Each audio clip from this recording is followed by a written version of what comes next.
ये सीटी रवि को आप देखिए, बीजेपी में महासचिव है, ये भी फिलहाल पीछे चल रहे हैं। तो दिग्गजों को अगर जनता पीछे करती है, मंत्रियों को पीछे करती है, तो ये जबरदस्त नाराजगी है सरकार से। आर अशोक इसी की कड़ी है। आर अशोक को जो आपने देखा, मंत्री है, मंत्री अगर हार रहे हैं मतलब जनता में जबरदस्त गुस्सा है, जबकि वो अपने लिए एक दूसरी सीट भी रखकर आगे चल रहे थे। हाँ। लेकिन अगर ये हश्र यहाँ पर रहता है, सिद्धरामैया लगभग 10,000 वोटों के फासले से आगे हैं और डीके शिव कुमार इस समय 40,000 से अधिक वोटों से आगे चल रहे हैं, जो कि समझ लीजिए कि कांग्रेस पार्टी के लिए एक तरफ जीत का जश्न की तैयारी जरूर है, लेकिन एक पसोपेश वहां पर भी है। जिस तरह से उनकी चाहे वो मध्य प्रदेश में जीत रही हो, पहले बाद में हालांकि सरकार बदली, राजस्थान में उनकी जो सरकार बनी हो, छत्तीसगढ़ में बनी हो, हर जगह जो दोहरा डबल चेहरों पर चुनाव लड़कर उसमें एक तरफ की नाराजगी हो जाती है। लेकिन आज तो वाकई जैसे सुप्रिया श्रीनेत भी कह रही थी कि आज तो कांग्रेस पार्टी के लिए अगर यही रुझान नतीजे में तब्दील होते हैं तो मुस्कुराने का दिन रहने वाला है। और राहुल गांधी का एक वीडियो सुप्रिया श्रीनेत जी आपकी पार्टी ने जारी किया है, आप ही मीडिया पूरा देखती हैं। एक सवाल तो आपसे बनता है कि राहुल गांधी और भारत जोड़ो यात्रा की आप लोग वीडियो डाल रहे हैं, एक डीके साहब की, सिद्धरामैया की, मल्लिकार्जुन खड़गे की भी डाल दीजिए। खुशी का दिन है, बहुत बधाई आपको, लेकिन एक माथापच्ची है। जैसे कर्नाटक में 2 फाड़ खुले हुए, जनतंत्र यात्रा, जन समर्थन यात्रा कर रहे हैं सचिन, कहीं ऐसी नौबत यहाँ तो नहीं आ जाएगी? उसके लिए क्या स्ट्रैटेजी है कांग्रेस पार्टी की डीके वर्सेस सिद्धरामैया में? नहीं, पहले तो मैं उस पहली बात का जवाब दे दूं, क्योंकि आपके सिस्टर चैनल पर भी थी और मैंने वहां पर एक टिप्पणी सुनी, तो ये बताना जरूरी है। पिछले 40 दिन से रोज सवेरे हमारी टीम भारत जोड़ो यात्रा का कर्नाटका लेक का एक वीडियो डालती है राहुल जी का, और वही हमने आज भी डाला। अब उस पर आज ही चर्चा हो रही है, पिछले 40 दिन से नहीं हो रही थी। लगातार हम इस चुनाव में खड़गे जी के चेहरे पर, राहुल जी के चेहरे पर, प्रियंका गांधी जी की बात पर और डीके शिव कुमार और सिद्धरामैया जी के चेहरे पर हमने चुनाव लड़ा। ये हम सबकी कलेक्टिव जीत है। लेकिन एक ये भी सच है कि भारत जोड़ो यात्रा के दौरान जो हमने लोगों से सुना, उसी के बनिस्बत हमने उनसे वादा किया और हम वो पूरा करेंगे।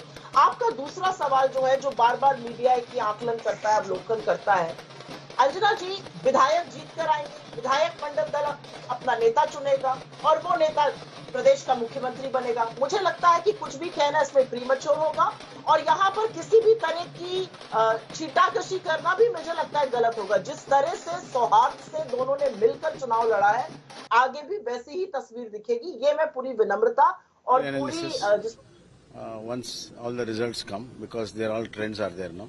Once the results come, we will do the detailed analysis, and as a political party and as a national political party, we will not only analyze and we will see that what are the gaps and what are the deficiencies were there at different levels. We will look into that and improve upon it, and we will take this result in our stride, and we will go ahead and reorganize the party and come back during Lok Sabha election. Sir, is there any meeting on Sir.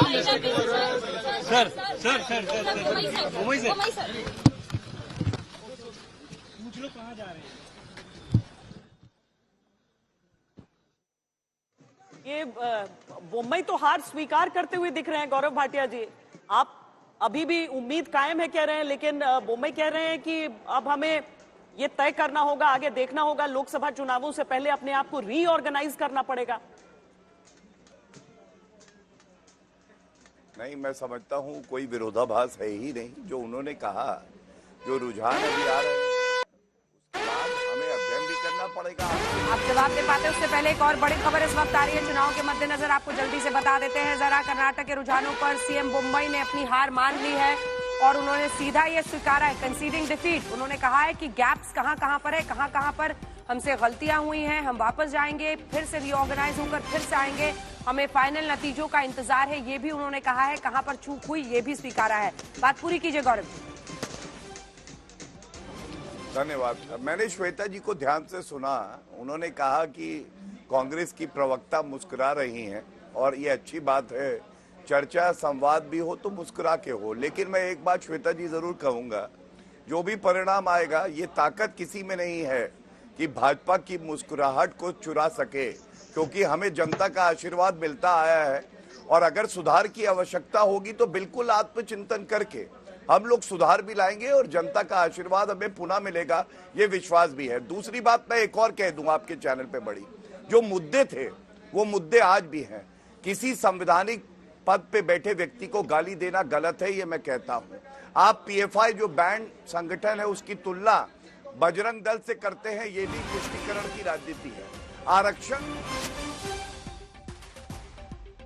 बता दूं, और कर्नाटक की संप्रभुता उतनी ही है जितनी भारत की है। भारत की संप्रभुता के बाहर कर्नाटका की संप्रभुता नहीं है।